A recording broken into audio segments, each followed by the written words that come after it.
ट्विशा ने फांसी लगाने के लिए खुली छत को क्यों चुना?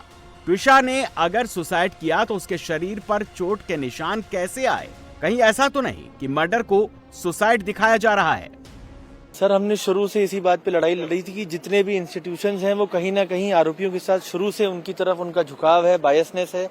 ये शुरू से हम मांग उठाते हैं। तो अब सुप्रीम कोर्ट ने भी कह दिया कि संस्थागत जो गलतियां हुई हैं वो साफ तौर पर सुप्रीम कोर्ट ने कहा, कल सुनवाई थी। और हमने आरोप थे हमारे, अगर इसके बाद इसमें सत्यता है तो जिम्मेदार लोग हैं उनके खिलाफ कार्रवाई होनी चाहिए। और दो चीजों पर सुप्रीम कोर्ट ने स्वतः संज्ञान लिया है, एक इंस्टीट्यूशनल बायसनेस, जो भी इंस्टीट्यूशन इस पूरे केस में शामिल थे, और प्रोसीजरल लैप्सेस, जो कमियां रह गई हैं प्रोसेस में, जिसको फॉलो करना मैंडेटरी था और नहीं करा है, इन सभी जिम्मेदार लोगों के खिलाफ अब हमें उम्मीद है कि कार्रवाई होगी। हमारा यही कहना था कि 12 तारीख की घटना के बाद से जो लगातार परिवारजनों पे दबाव बनाया जा रहा था कि आप बॉडी को लेके अंतिम संस्कार करिए, तो वो कहीं ना कहीं उसके बाद 5-6 दिन बाद लिगेचर जाता है, ये सब आशंका जताते हुए इसीलिए सेकंड पोस्टमार्टम की मांग तो अभी ये क्या क्या और चीजें जो हैं अब सर, जो चीजें पहले छूट गई हैं, चाहे वो लिगेचर हो, चाहे पहले पोस्टमार्टम से संबंधित जो भी मेडिकल डॉक्यूमेंट हो, सबका इनको रिव्यू करना चाहिए। सेकंड पोस्टमार्टम जो हो रहा है वो एक्सपर्ट अपना ओपिनियन दे, कंप्लीट जो चीजें छूट गई थी उन सबको कवर करते हुए, और फिर जो सेकंड पोस्टमार्टम रिपोर्ट आती है।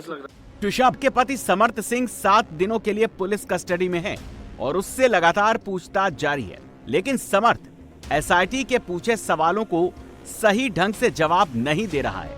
12 मई को शाम 6 बजे से 8 बजे के बीच क्या हुआ था? एसआईटी के सामने समर्थ ने पूरी टाइमलाइन बताई। समर्थ के मुताबिक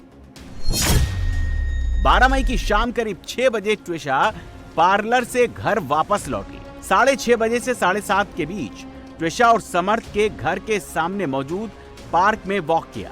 वॉक के बाद दोनों घर लौटे, साथ में खाना खाया। समर्थ के मुताबिक रात करीब 8:30 बजे कमरे में जाकर वो टीवी देखने लगा। समर्थ का कहना है कि इस दौरान सब कुछ सामान्य था। रात करीब 9 बजे के आसपास ट्विशा नीचे वाले कमरे में चली गई। समर्थ का दावा है कि उस समय ट्विशा अपने माता पिता से फोन पर बात कर रही थी। समर्थ ने एसआईटी को यह भी बताया कि वो थकान की वजह से कमरे में ही सो गया। समर्थ के मुताबिक थोड़ी देर बाद उसकी मां गिरिबाला सिंह का फोन आया।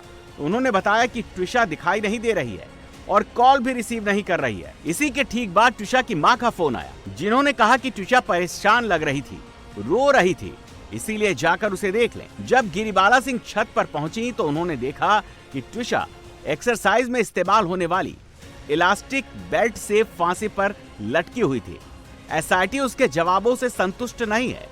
समर्थ सिंह कई सवालों से बचने की कोशिश कर रहा है।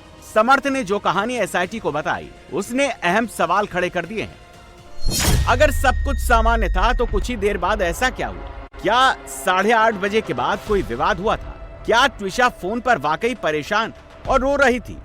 समर्थ सच में सो गया था या जाग रहा था? ट्विशा को आखिरी बार किसने जिंदा देखा? ट्विशा के छत पर जाने का पता किसी को क्यों नहीं चला?